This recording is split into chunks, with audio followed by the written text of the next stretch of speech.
A porta giratória travou com um estalo seco. O segurança cruzou os braços e sorriu com aquele ar de quem manda. Ele não sabia, mas naquele instante, tinha acabado de arruinar a própria vida. Tudo porque expulsou a mulher errada. Carlos Menezes trabalhava como segurança do Banco Vértice havia quase 9 anos. Todos os dias chegava antes das 8, ajeitava o uniforme azul marinho e assumia seu posto na porta giratória, como um soldado no portão de um castelo. Acreditava que aquele chão de mármore não era apenas seu trabalho, era seu território. Sabia de cor quem entrava, quem saía, quem merecia o sorriso e quem recebia apenas o olhar frio. Para ele, dava para saber tudo sobre uma pessoa pelos sapatos, sola gasta, desleixo, salto alto, poder, marca famosa, respeito imediato. Era simples, pelo menos na cabeça dele. A agência ficava na região mais nobre do Rio de Janeiro. Vidros espelhados, ar gelado, perfume caro no ar. Carlos se orgulhava de trabalhar ali, mesmo que seu salário mal cobrisse o aluguel. O que importava era o status. Ali, ele era alguém. Naquela terça-feira, o movimento estava tranquilo. Clientes elegantes, executivos apressados, senhoras com bolsas de couro. Tudo dentro da normalidade, até que, às 10h17, ela apareceu. Uma mulher jovem, roupa simples, vestido de algodão amassado e mochila no ombro. Tinha o cabelo preso de qualquer jeito e o olhar cansado de quem veio direto do hospital. Respirou fundo antes de empurrar a porta giratória. O bip ecoou pelo saguão. A trava acionou. Todos olharam. Carlos apertou o botão de liberação, mas não para ajudar. Foi para se aproximar com aquele passo lento e olhar de julgamento. Moça, esse banco não é para qualquer um, disse, com a voz que usava para se sentir poderoso. Ela tentou sorrir, educada. Eu só preciso resolver um problema com o cartão do meu pai. Mas ele nem deixou terminar. Aqui atendemos clientes especiais. Deve ter se confundido de agência. O rosto dela endureceu. As pessoas ao redor fingiram não ouvir, mas ouviam. Carlos virou as costas satisfeito. Mais um erro corrigido. Mais uma intrusa expulsa. Ele só não imaginava que aquela mulher simples era tudo menos comum. O nome dela era Helena Duarte, 29 anos, enfermeira em um hospital público da Zona Norte. Naquela manhã, tinha terminado um plantão de 12 horas. Olheiras profundas, pés doendo, mas precisava resolver uma coisa urgente. O cartão do pai, bloqueado por erro do sistema. O pai estava internado, e o dinheiro da aposentadoria estava preso na conta. Ela só queria resolver aquilo rápido e voltar para o hospital. Mas, em vez disso, encontrou Carlos. O segurança ficou parado, braços cruzados, vigiando cada movimento dela como se fosse uma ameaça. Helena mostrou o documento, o cartão, tentou explicar. Eu só quero desbloquear a conta do meu pai. Senhor, ele está internado. Carlos riu de canto. Olha, moça, não adianta inventar história. A gente sabe quem é cliente e quem não é. Ela piscou, sem acreditar. Mas eu sou cliente. O nome está no sistema. Ele balançou a cabeça, impaciente. Faz o seguinte, usa o caixa eletrônico da esquina. Aqui dentro é para outro tipo de gente. As palavras caíram como pedras. Helena sentiu o rosto esquentar, os olhos marejarem. Um casal que esperava atendimento trocou olhares. Uma funcionária mordeu o lábio, sem coragem de intervir. Por um segundo, Helena pensou em ir embora. Mas a voz do pai ecoou na cabeça. Filha, nunca deixe ninguém te fazer sentir menor do que você é. Ela respirou fundo e deu um passo à frente. O senhor está me tratando mal por causa da minha roupa. O tom sereno dela o desarmou por um instante. Mas o orgulho falou mais alto. Estou fazendo meu trabalho. Segurança é para manter o padrão. Helena sorriu, cansada. Pois então o senhor vai entender muito em breve o que é perder o seu. Ela pegou o celular, tirou uma foto da porta e do crachá dele e saiu. Carlos nem se moveu. Acreditava que tinha vencido. Mais uma intrusa fora da agência, mais um dia de paz. Mas o que ele não sabia é que, naquela tarde, o nome Helena Duarte circularia entre diretores, advogados e gerentes do banco. Porque a mulher simples de vestido amassado não era apenas uma enfermeira. Era também filha de Augusto Duarte, presidente do Conselho Federal de Ética Financeira, o órgão que fiscalizava aquele mesmo banco. E no dia seguinte, ninguém entraria naquele prédio do mesmo jeito. Quarta-feira, 9 horas da manhã. Carlos chegou como sempre, uniforme passado, café na mão, o mesmo ar de dono do lugar. Cumprimentou os colegas com aquele sorriso confiante de quem acredita ser indispensável. Afinal, ele mantinha a ordem. O saguão ainda estava silencioso quando o gerente, Paulo Nogueira, desceu as escadas do mezanino com o celular colado no ouvido e o rosto pálido. Carlos percebeu o jeito apressado, os passos duros, o olhar perdido. Mas não ligou. Era problema de quem ganhava mais. Menezes. A voz cortou o ar. Carlos endireitou a postura. Sim, senhor? Preciso que mantenha a entrada livre. Hoje teremos uma visita da diretoria central. Carlos assentiu, orgulhoso. Visita importante, pensou. Mais uma chance de mostrar serviço. Às 9h47, um carro preto parou na frente do banco. Portas se abriram. 4 pessoas desceram. Entre elas, Helena. Carlos congelou. A mesma mulher, o mesmo vestido, mas o olhar, diferente. Não havia raiva, nem medo, apenas certeza. Ao lado dela, um homem de terno cinza e expressão grave caminhava com passos firmes. Carlos reconheceu o rosto de algum jornal, mas não sabia de onde. A porta giratória abriu sozinha, sem alarme. Helena entrou primeiro. O homem veio logo atrás. Paulo, o gerente, desceu os degraus quase tropeçando. Doutor Augusto Duarte.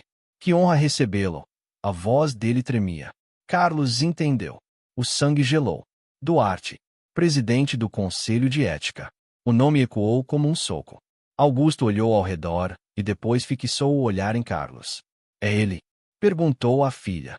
Helena assentiu, devagar. É ele. O saguão inteiro ficou mudo. Clientes, caixas, funcionários, todos sentiram o ar ficar pesado. Carlos tentou disfarçar. Senhor, houve um mal-entendido. Eu só. O senhor não precisa dizer nada, interrompeu Augusto, frio. Nós vimos as câmeras. Paulo engoliu em seco. Câmeras? Todas as imagens de ontem foram enviadas à diretoria. Paulo, quero entender por que ninguém interferiu quando um funcionário humilhou uma cliente. Paulo tentou responder, mas a voz falhou. Doutor, eu achei que ele estava fazendo o trabalho dele. Helena deu um passo à frente. O trabalho dele é garantir segurança, não decidir quem merece respeito. Carlos baixou os olhos. Pela primeira vez em anos, o uniforme que tanto lhe dava orgulho parecia pesar 1 tonelada. Augusto virou-se para o gerente. A partir deste momento, ele está suspenso. Senhor, por favor, Carlos tentou. Eu não sabia quem ela era. Então o problema é ainda maior, disse Augusto, firme. Porque o respeito que se dá não pode depender de e quem a pessoa é. Silêncio absoluto. Aquelas palavras atravessaram o saguão como lâmina. Carlos sentiu o estômago afundar. Augusto respirou fundo. Hoje mesmo abriremos uma investigação formal.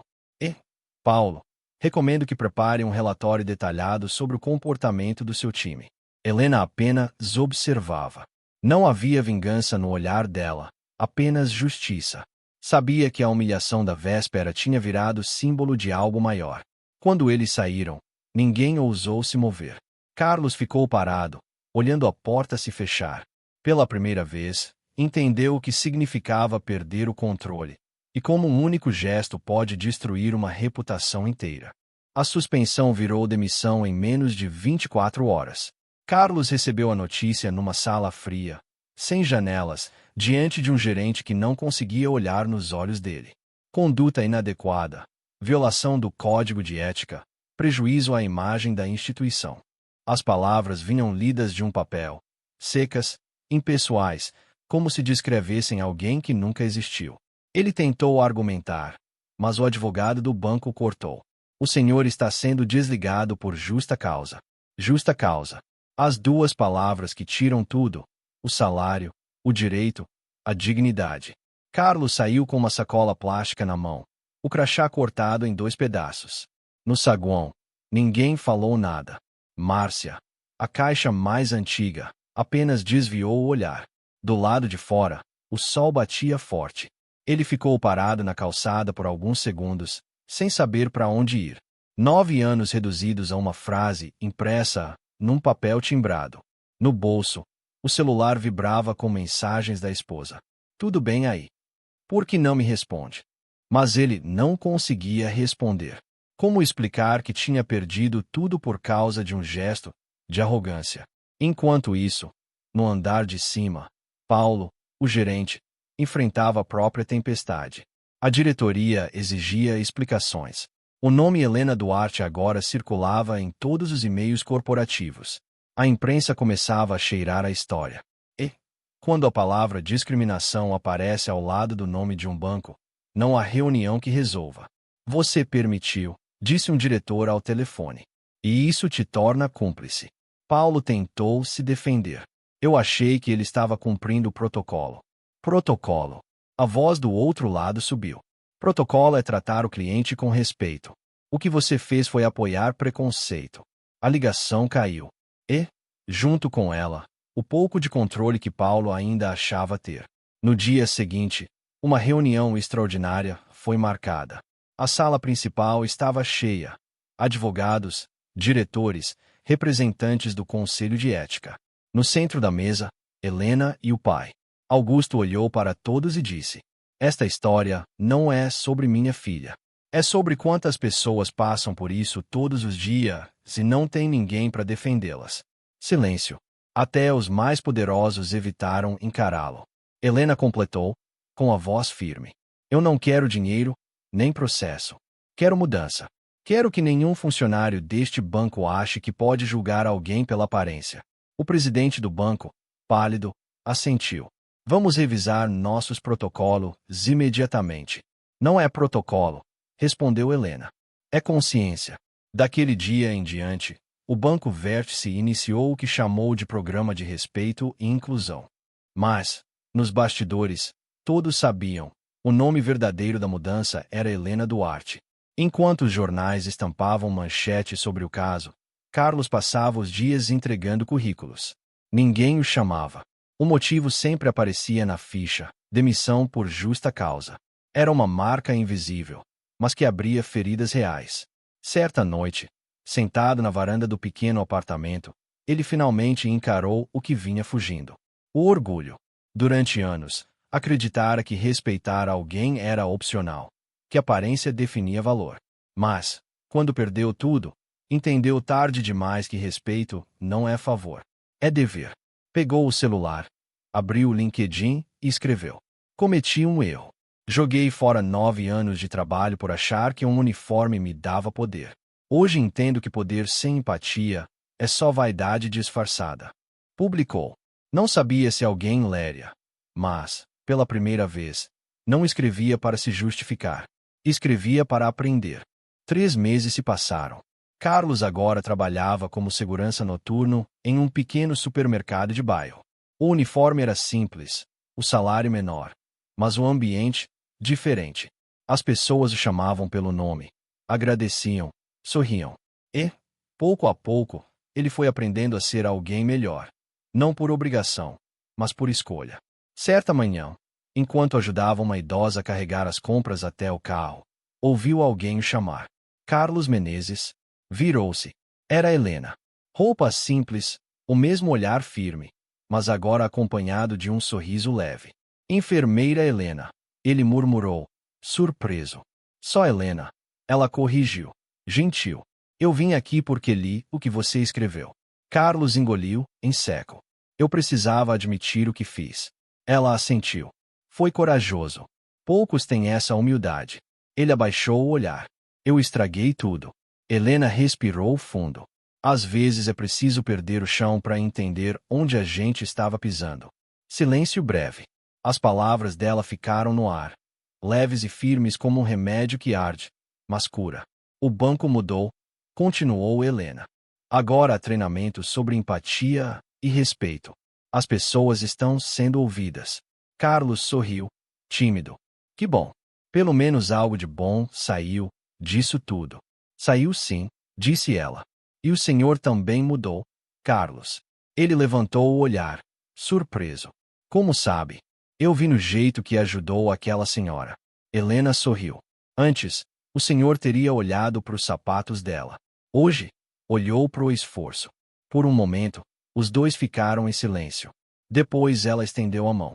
Carlos hesitou, mas apertou. Foi um aperto sincero, sem rancor, sem vergonha, apenas humanidade. Quando ela se afastou, o coração dele estava leve, pela primeira vez em muito tempo. Não tinha recuperado o antigo emprego, nem o status, mas algo maior tinha voltado, o respeito por si mesmo. À noite, sentado na calçada, observou o movimento da rua e pensou em quantas vezes havia julgado pessoas apenas por parecerem simples. Sorriu. Agora entendia. A humildade é o uniforme mais nobre que alguém pode vestir. Alto-falante, mensagem final, como no vídeo original. Respeito não depende de cargo, de roupa ou de dinheiro. Depende de caráter. Carlos perdeu tudo por esquecer disso, e só recuperou quando aprendeu o que realmente importa. Dedo indicador apontando para a direita. Se essa história te tocou, deixa o like, compartilha com alguém que precise ouvir e comenta aqui. Respeito é direito. Seu apoio ajuda essa mensagem a chegar mais longe.